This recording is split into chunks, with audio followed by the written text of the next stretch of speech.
আসসালামু আলাইকুম, my name is লুমান মিয়াজ জারা। তো দেখতেই পাচ্ছ আমি একটা কথা শুনে দৌড় দিয়েছি, সেটা হলো ডিম। আমার ডিম এক ফোঁটাও ভালো লাগে না। তো আজকে আমি একটি রেসিপি রান্না করবো ডিম দিয়ে। তো প্রথমে একটি বাটির মধ্যে 4টা ডিম ফাটিয়ে নিবে। গাইস, কি দুঃখের কথা বলবো, আমার তো খুশিতেই মানে কান্না এসে পড়ছি। আমার আজকে পরীক্ষা শেষ। তোমরা অবশ্যই দোয়া করবো আমার জন্য, যাতে আমি পরীক্ষায় ভালো রেজাল্ট আনতে পারি। তারপর 4টা ডিম ফেটে নেওয়ার পর যেটা করবে, লবণ দিবে। লবণ সবাই ডিমে দেয়, দিতেও হবে। তারপর সাথে গোলমরিচের গুঁড়া দিয়ে বলতে গুঁড়া দিয়ে তারপর এটাকে ভালো করে ফিটে নিবে। ভালো করে যেভাবে আমরা ডিম ভাজার জন্য ফাটি সেভাবে ফিটে নিবে।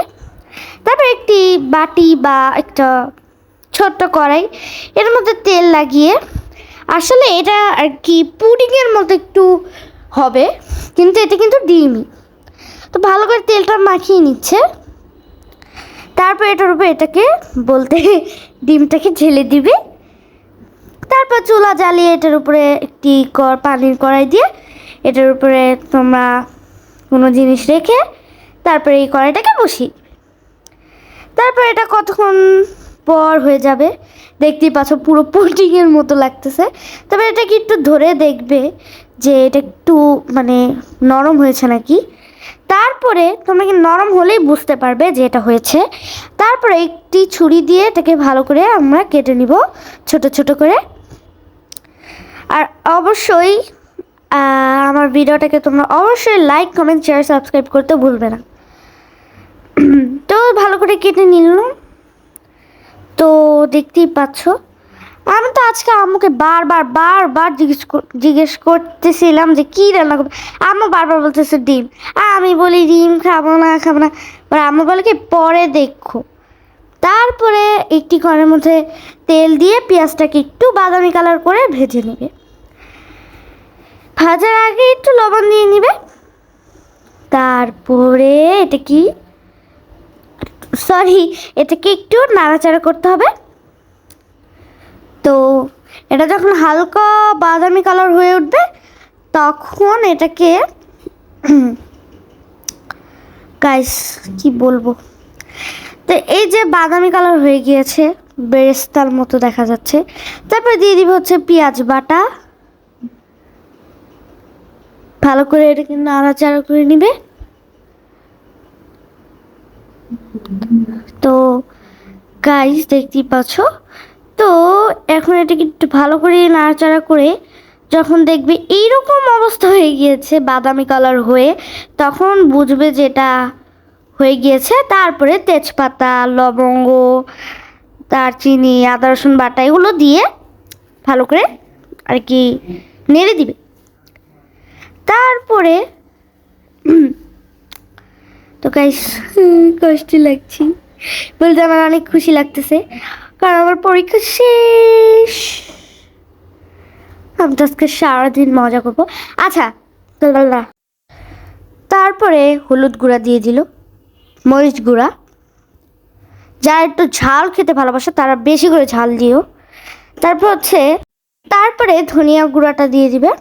তারপরে গরম মশলা গুঁড়া, তারপরে জিরা গুঁড়া। তারপরে এটাকে ভালো করে বলতে জিরা গুঁড়োটা সবার লাস্টে দিবে। তারপরে একটু নাড়াচাড়া করে জিরা দিয়ে দিবে, জিরা গুঁড়া।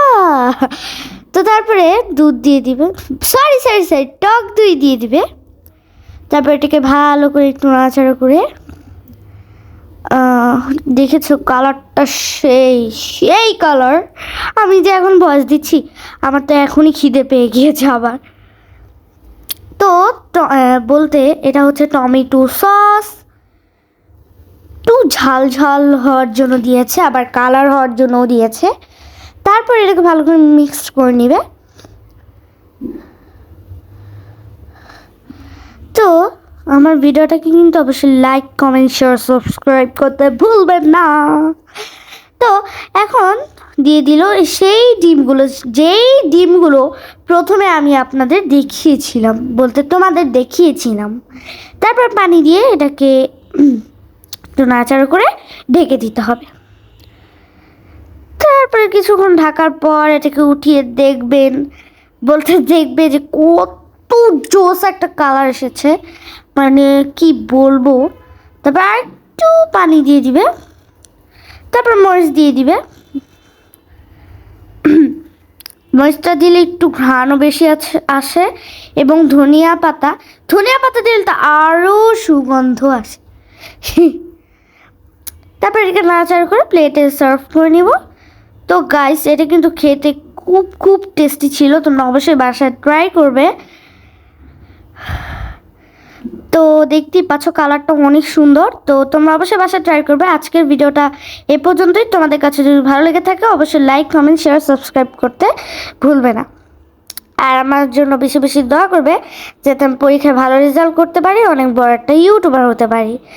আল্লাহ হাফেজ।